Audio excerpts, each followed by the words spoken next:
नमस्कार दोस्तों, आज की इस वीडियो में सीएसएफ काठमांडू टेस्ट के बारे में मैं जानकारी आपको दूंगा। तो कैसे आपको ये इवेंट क्लियर करने हैं, क्या क्या उसमें इवेंट रहेंगे और उसके कितने कितने मार्क्स है, टाइमिंग, जो भी डिटेल है वो आपके साथ साझा करूंगा मैं। तो सबसे पहले सिलेक्शन प्रोसेस है। सिलेक्शन प्रोसेस में कैसे होता है कि ये सिलेक्शन प्रोसेस जो रहता है वो यूनिट्स के अंदर नाम मांगे जाते हैं। तो किसी भी एक कांस्टेबल का नाम या अदर रैंक, ऐसा ही जो भी रैंक मांगे, डिटेल मांगी है, ऊपर से मांगी गई है, जितनी भी रिक्वायरमेंट रहती है उसके अकॉर्डिंगली नाम मांगे जाते हैं। तो जैसे कि कांस्टेबल की एक वैकेंसी है तो आप अपने यूनिट के अंदर अपना नाम फॉर्म भर के दे दीजिए। सिलेक्शन में जितने भी अंडर जोन से जो भी आगे जाएगा नाम आपका, जो सीनियर रहेगा सबसे पहले उसी का नाम जाएगा, ना कि किसी ने जो कोर्स किए हैं, स्पेशलाइज कोर्स किए हैं, उनको प्रेफरेंस दी जाती है। तो सीनियरिटी के हिसाब से सबसे पहले नाम उसी का आगे जाता है। तो इसमें आपका एसीआर देखा जाता है, एसीआर आउटस्टैंडिंग और वेरी गुड भी चल जाता है।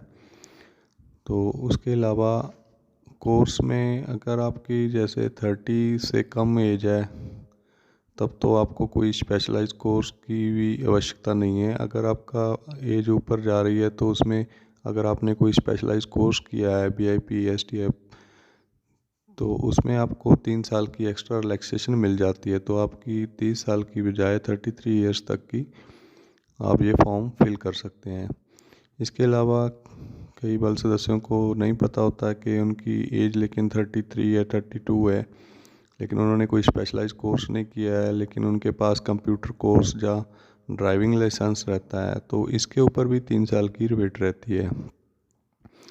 तो जिन बल सदस्यों के पास ड्राइविंग लाइसेंस है और जहाँ कोई कंप्यूटराइज कोर्स किया हुआ है तो उनको भी ये छूट मिलेगी, तो वो भी अपना नाम फिल कर सकते हैं।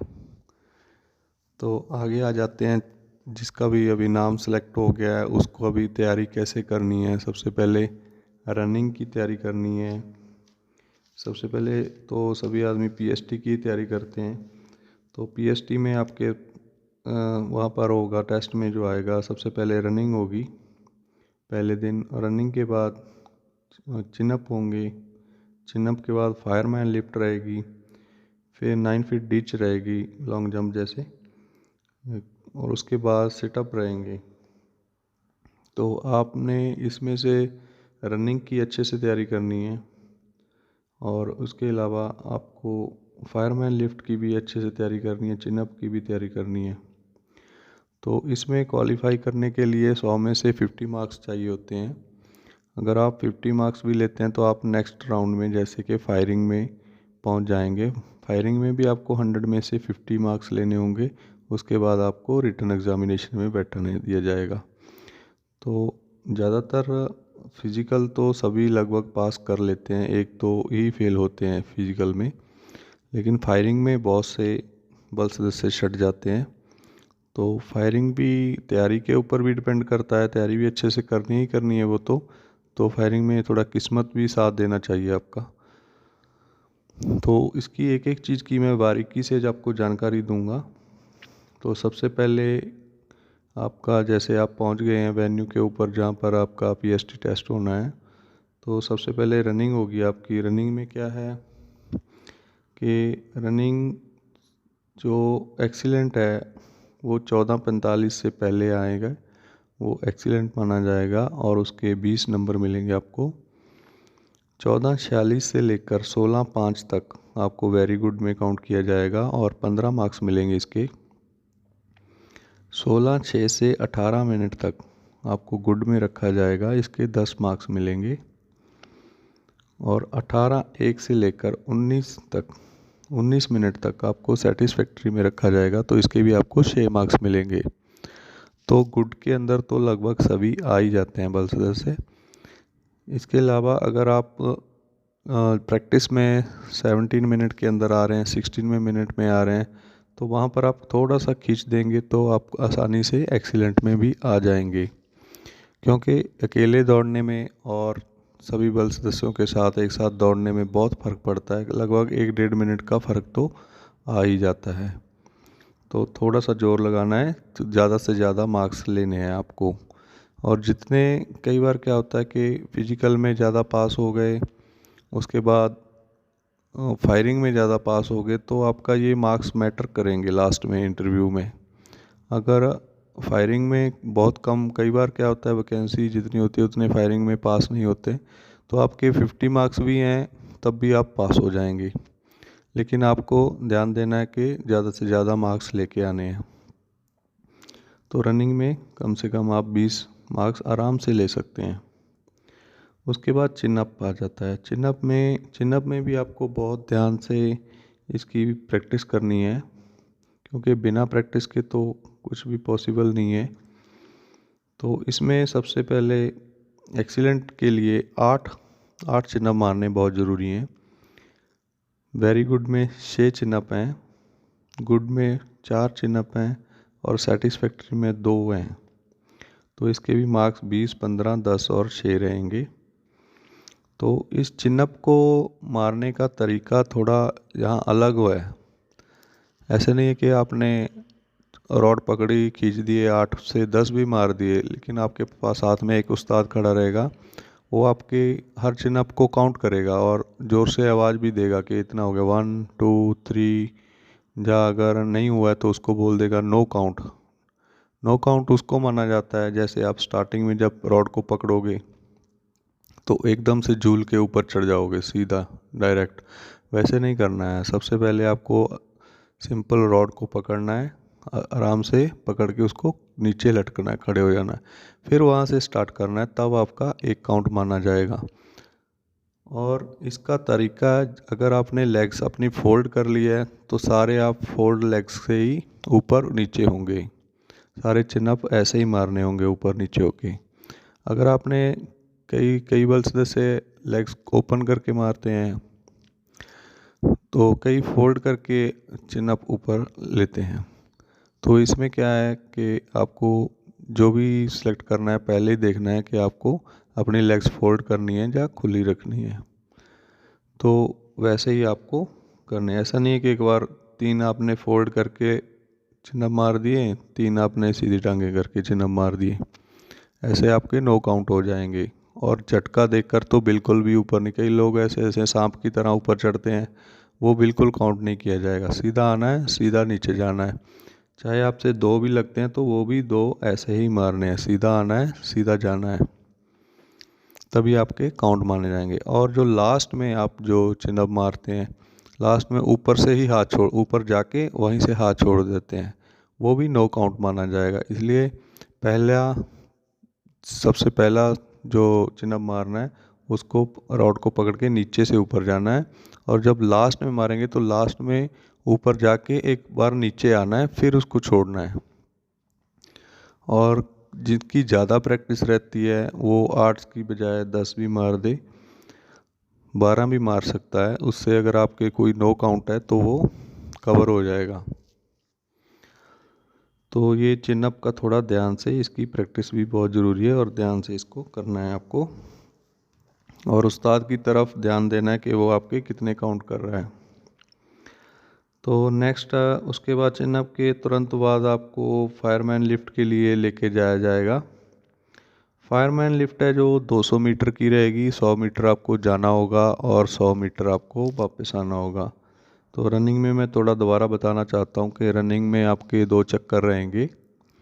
एक चक्कर में आपको टोकन मिल जाएगा, तो वो टोकन आपने दोनों टोकन अपने पास रखने होंगे। तो जो भी लास्ट में आपके वो टोकन ज़रूर चेक करेंगे। तो इसमें कोई होशियारी दिखाने की कोई ज़रूरत नहीं है, जगह जगह पर बल सदस्य तैनात रहते हैं आपको चेक करने के लिए।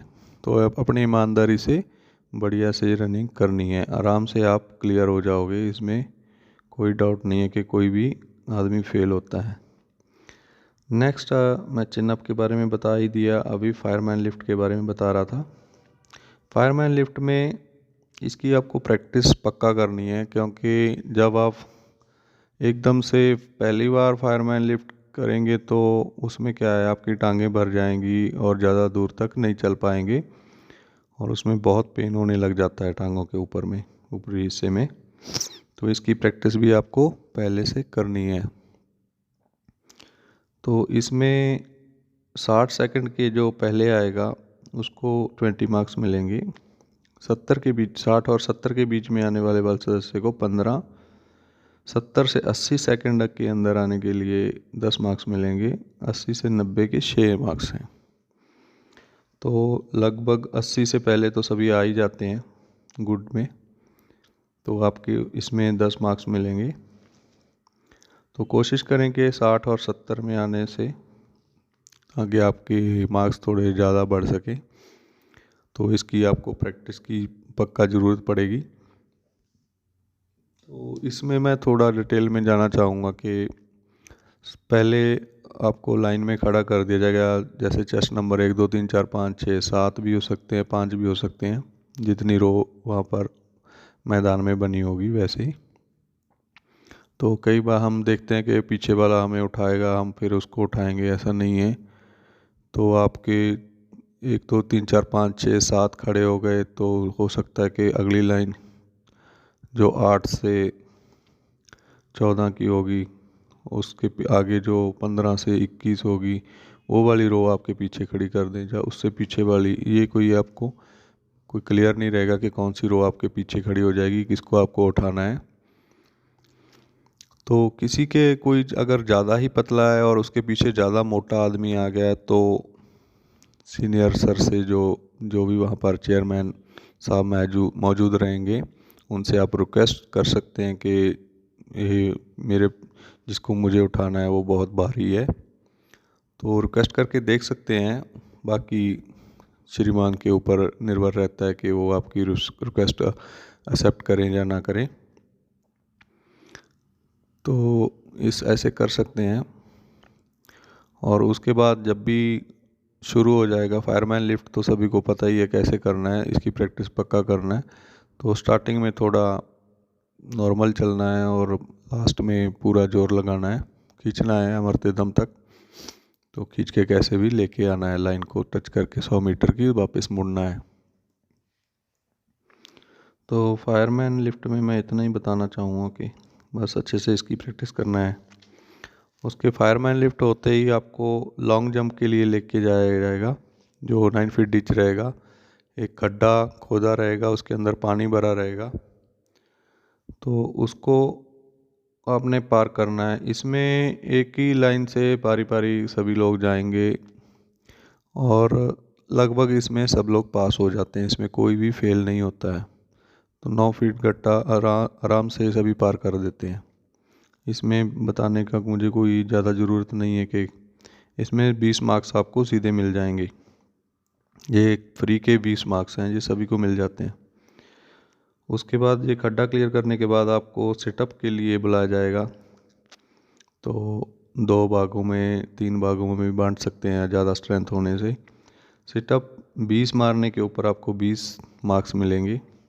18 के ऊपर 15 मार्क्स हैं, वेरी गुड में काउंट किया जाएगा। 16 सेटअप मारने के ऊपर 10 आपको गुड में काउंट किया जाएगा। 14 सेटअप मारने पे आपको 6 नंबर मिलेंगे। तो इसमें भी लगभग सभी 20 मार ही देते हैं। मारने का तरीका आपका रहेगा कि आपको पीछे अपनी गर्दन के पीछे हाथों को टच करके रखना है, उसको छोड़ना नहीं है। आपके पीछे कोई उस्ताद या कोई किसी को खड़ा ज़रूर करेंगे आपको चेक करने के लिए। आगे से एड़ियाँ ज़मीन से सटी होनी चाहिए, ऊपर नहीं उठी होनी चाहिए। और इसके अलावा आपके घुटने बिल्कुल फोल्ड नहीं होने चाहिए। ये तीनों चीज़ों का, और चेस्ट अप करना है, ऊपर आके चेस्ट अप करना है। इसकी प्रैक्टिस भी आप अच्छे से कर लें।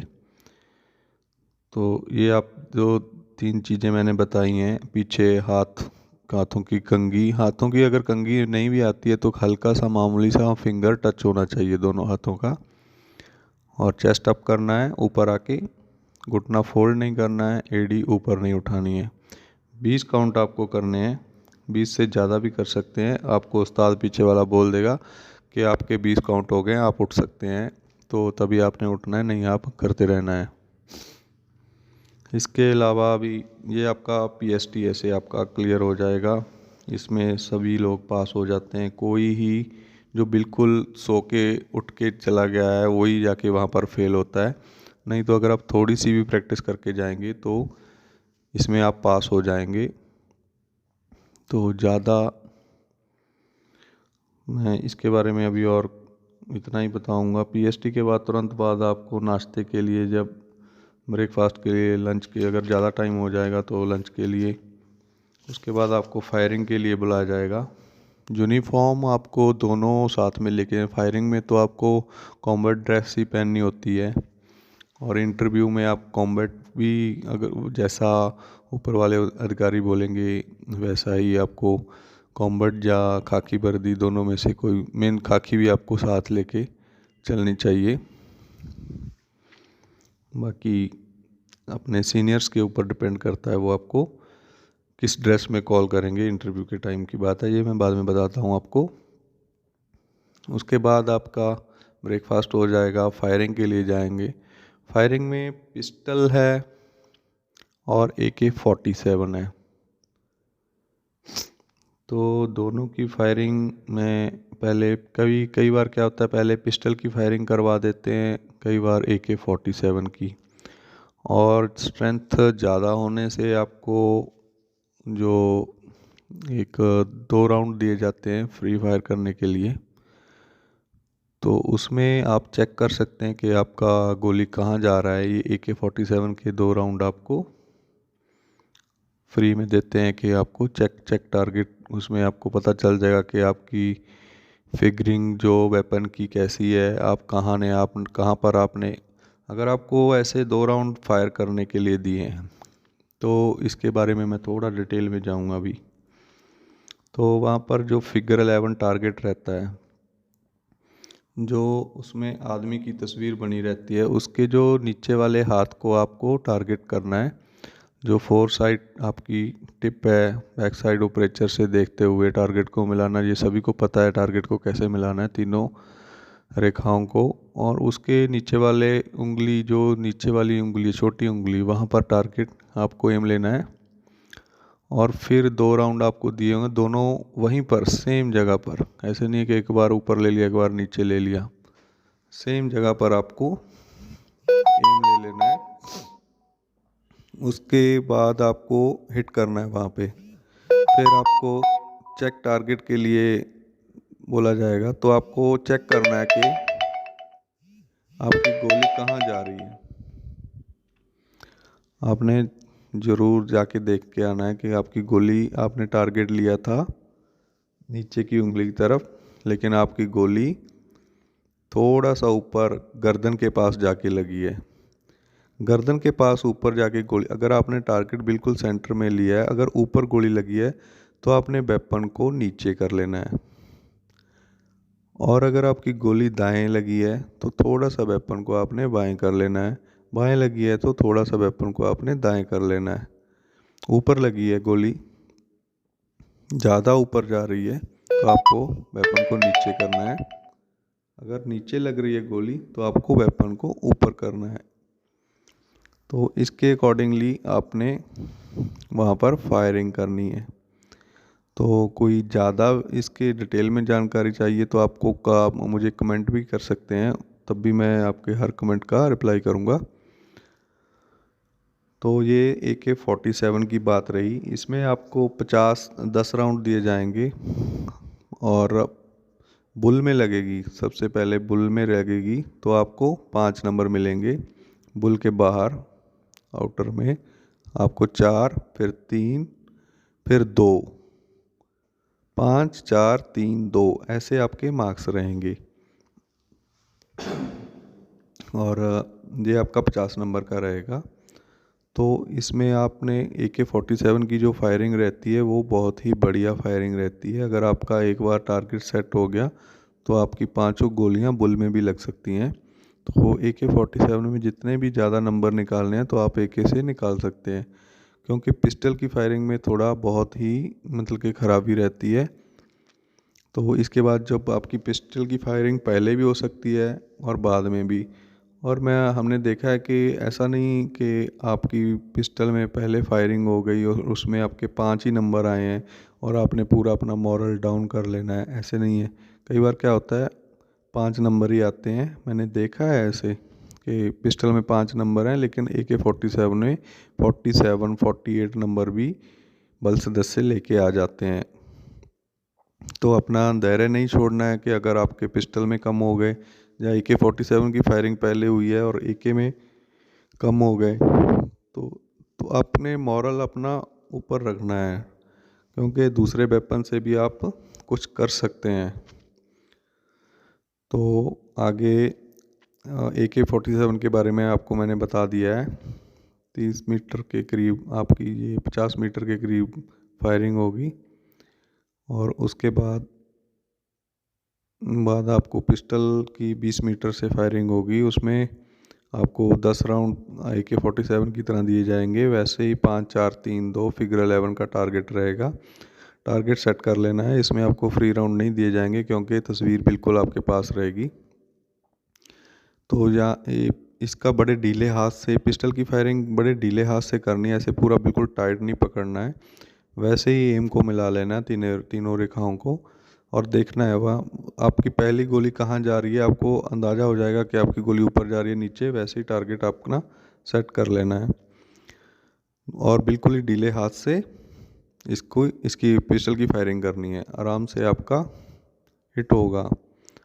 और इसमें दोनों 10-10 राउंड दिए जाएंगे, तो आपके इसमें 50-50 मार्क्स रहेंगे दोनों में, और 100 में से आपको 50 मार्क्स लाने क्वालिफाई करने के लिए अगले रिटन टेस्ट में बैठने के लिए बहुत ही ज़रूरी है। 50 से अगर आपके मार्क्स कम हो जाते हैं तो आपको रिटन में नहीं बैठने दिया जाएगा। सबसे ज़्यादा बल सदस्य फायरिंग में ही फेल हो जाते हैं और रिटन में जो क्वालिफाई करते हैं वही उनकी सिलेक्शन बड़ी आराम से हो जाती है। तो फायरिंग को बड़े ही ध्यान से करना है।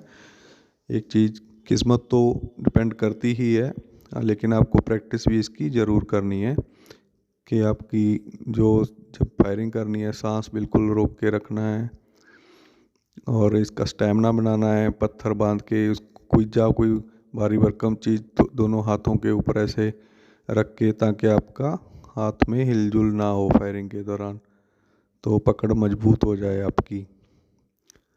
और इसके बारे में मैं एक बात ज़रूर कहना चाहता हूँ जहाँ पर कि कई लोगों के दिमाग में ये रहता है कि वहाँ पर पार्शियलिटी चलती है, सिफारिश लग जाएगी। किसी को भी सिफारिश लगाने की ज़रूरत नहीं है। किसी को भी ऐसे दिमाग में ये बात नहीं रखना है कि कोई फोर्स हेडक्वार्टर से आया है, कोई सीधा अपना नाम उसका सीधा चला जाएगा। जो कुछ भी होगा आपकी आंखों के सामने होगा। आप दूसरे बल सदस्य जो भी फोर्स हेडक्वार्टर से आया या किसी भी ऑफिसर का चहेता है, लेकिन वहाँ पर कुछ भी ऐसा सब कुछ पारदर्शी काम होता है। आप खुद देखेंगे कि वो कितना दौड़ रहा है, एक्सीलेंट में आया है, कितने नंबर आए हैं, साथ में फायरिंग करेगा आपके, आप भी उसके मार्क्स देख सकते हैं, आप अपने मार्क काउंट कर सकते हैं। जब फायरिंग चेक करने के लिए भेजा जाएगा तो 10 बंदे एक साथ जाएंगे, आपको अपने मार्क्स भी दिखेंगे और सामने वाले के भी। वो दूर से बोल देगा, जो भी वहाँ पर ऑफिसर मार्क्स नोट करेंगे वो दूर से बोल देंगे कितने हुए हैं। तो मतलब कि ऐसा नहीं है कि किसी के ज़्यादा मार्क्स लग जाएंगे किसी के कम लग जाएंगे, तो ऐसा बिल्कुल भी नहीं होता है। एक दूसरे के सभी के मार्क्स वहाँ पर पता रहते हैं। तो ये तो कोई गुंजाइश ही नहीं है कि किसी के साथ धोखा हो जाएगा या किसी की सिफारिश वहाँ पर चल जाएगी। ऐसा किसी को बोलने का कोई भी फ़ायदा नहीं है। कोई भी आपकी वहाँ पर ना तो कोई उस्ताद मदद करेगा और ना ही कोई ऑफिसर। नेक्स्ट स्टेप है, ये फायरिंग होने के बाद अगले दिन आपको पता ही चल जाएगा कि किसकी फायरिंग क्लियर है, किसके 50 से अब मार्क्स हैं, वो आपको उधर ही बता दिए जाएंगे। और नेक्स्ट जो क्वालिफाइड रहते हैं फायरिंग में, तो उनको अगले दिन रिटन टेस्ट के लिए बुलाया जाएगा। तो रिटन टेस्ट में मैं आपको बता देता हूँ, ये भी 100 मार्क्स का जो आपका एग्ज़ाम रहेगा। इसमें मैथ की आप प्रैक्टिस कर लेना। 10th लेवल का जो मैथ रहता है उसी में से क्वेश्चन आएंगे, जैसे कि रेशो निकालना, कैसे रेशो निकालना है, HCM LCM हो गया, परसेंटेज हो गई, इंटरेस्ट हो गया, स्पीड, टाइम, डिस्टेंस, इसमें से पक्का क्वेश्चन आते हैं। जो रेल ट्रेन वाला रहता है, जो जहाँ से ट्रेन चली इतने, ये ट्रेन वाले पक्का करना है। तो ऐसे छोटे छोटे जो टॉपिक हैं 10th का जो मैथ उठा लीजिएगा, उसके अकॉर्डिंगली आपको उसमें सम आएंगी। इंग्लिश में इंग्लिश की तैयारी कर लेना, ग्रामर की तैयारी कर लीजिएगा। जीके में, करंट जीके में काठमांडू के बारे में नॉलेज, मैं एक लिंक भी आपको इसमें वीडियो के नीचे डाल दूँगा। वो एक काठमांडू की नॉलेज उसमें दी रखी है कि क्या क्या है काठमांडू में, मेन मेन चीज़ें, वहाँ के यूनिट कमांडर का नाम, कितनी स्ट्रेंथ है, ये सब चीज़ें, एम्बेसडर के नाम, इंडियन एम्बेसडर कौन है वहाँ पे, और नेपाल का एम्बेसडर इंडिया में कौन है, और मेंटल एबिलिटी ये तो सब कर ही लेते हैं। रिटर्न में जो फायरिंग में क्लियर हो गया, रिटर्न में आराम से क्लियर हो जाता है। उसके बाद आपको इंटरव्यू के लिए पक्का सभी को, जितने भी रिटर्न में बैठेंगे सभी को इंटरव्यू के लिए बुलाया जाएगा। इसमें से जो हार्ड एरिया है उसके, जो हार्ड एरिया जिसने काटा है उसके लिए 10 मार्क्स एक्स्ट्रा मिलते हैं इसमें इंटरव्यू में। इसके अलावा इंटरव्यू में टर्नआउट आपका अच्छा हो, काठमांडू के बारे में नॉलेज हो, और जितना हो सके उतना ही बताना है। ज़्यादा जितना बताएंगे उतना ही जो सीनियर अधिकारी रहेंगे वो आपकी डिटेल में जाएंगे, इसलिए ज़्यादा नहीं बोलना है। जितना आपसे पूछा जाए बस उतना ही जवाब देना है। अपनी यूनिट के बारे में पूरा याद कर लीजिएगा, कौन वहाँ पर यूनिट कमांडर है। काठमांडू के बारे में नॉलेज थोड़ी गेन कर लीजिएगा। एक क्वेश्चन ज़्यादा ज़रूर पूछा जाता है कि काठमांडू आप क्यों जाना चाहते हैं, इसका भी अच्छे से प्रिपरेशन आपको करना है। ये आपका सिलेक्शन प्रोसेस मैंने आपको बता दिया है, और जो इंटरव्यू में आपको पता ही चल जाएगा कि आप क्वालिफाइड हैं या नहीं हैं। आपकी इंटरव्यू के ऊपर डिपेंड करता है। जो सीनियर मोस्ट रहते हैं लगभग वो तो सारे क्वालिफाई हो ही जाते हैं, क्योंकि उनका लास्ट चांस रहता है या सेकंड लास्ट चांस। जो नए रहते हैं तो उनके लिए थोड़ा मौका दिया जाता है कि आगे भी वो कर सकते हैं, इसलिए उनको छोड़ा भी जा सकता है। तो सीनियर का ज़्यादा लगभग नंबर आ ही जाता है, लेकिन फिर भी आपको अच्छे से इंटरव्यू देना है। सब कुछ होने के बाद आपको सिलेक्शन के कुछ महीने बाद आपका नाम आ जाएगा। तो आपकी वहाँ पर ट्रेनिंग चलेगी 1-2 महीने के लिए। उसके बाद जो इंटरव्यू में कई बार जो रहते हैं, इंटरव्यू दिया होता है, उनका दोबारा 1-1.5 साल बाद वो वेटिंग में रह जाते हैं, और 1-1.5 साल बाद दोबारा जब वैकेंसी वहाँ पर ओपन होती है तो उसमें सिलेक्शन हो जाती है। तो घबराना नहीं है कि आपका नाम नहीं आया, लगभग सभी का नाम, जो इंटरव्यू दिए होते हैं सबका नाम आ ही जाता है। तो जो अगली वैकेंसी रहेगी, जैसे अभी 8 की वैकेंसी है और इंटरव्यू आप 15 जाने दे रहे हैं, 12 जाने दे रहे हैं, तो 8 सेलेक्ट हो जाएंगे और 4 जो रह जाएंगे वो वेटिंग में रह जाएंगे। जब अगली वैकेंसी 10-12 बंदों की अगली वैकेंसी खुलेगी तो उसमें जो 4 पहले के रह गए हैं उनको 4 को पहले सेलेक्ट किया जाएगा, और बाद में जो बचे हुए हैं 8 तो उनको बाद में ले लिया जाएगा, मुझे ऐसा लगता है। लेकिन सीनियर्स क्या सोचते हैं वो उनके ऊपर डिपेंड करता है, रूल्स क्या कहते हैं वो उनके, ये मेरा सोचना है, इसलिए मैं ऐसे आपको बता रहा हूँ। इसमें कोई मैं पक्का इसका दावा नहीं करता हूँ वीडियो का, ये कि ये जो जो मैंने बोला है वो सब सही है, ये खाली आपकी जानकारी के लिए है। तो इसके अकॉर्डिंगली आपको प्रिपेयर करना है, और ये वीडियो कोई ऐसा दावा नहीं ठोकती है कि यही है, ऐसा ही है, वो बिल्कुल भी क्लियर नहीं है। नेक्स्ट सब कुछ मैंने बता ही दिया है, तो कुछ भी अगर किसी को कोई डाउट रहेगा तो वो मुझे पर्सनली कमेंट में ज़रूर मैसेज छोड़ सकते हैं, मैं हर कमेंट का जवाब दूंगा। थैंक यू, आप सभी सिलेक्ट हो उम्मीद है।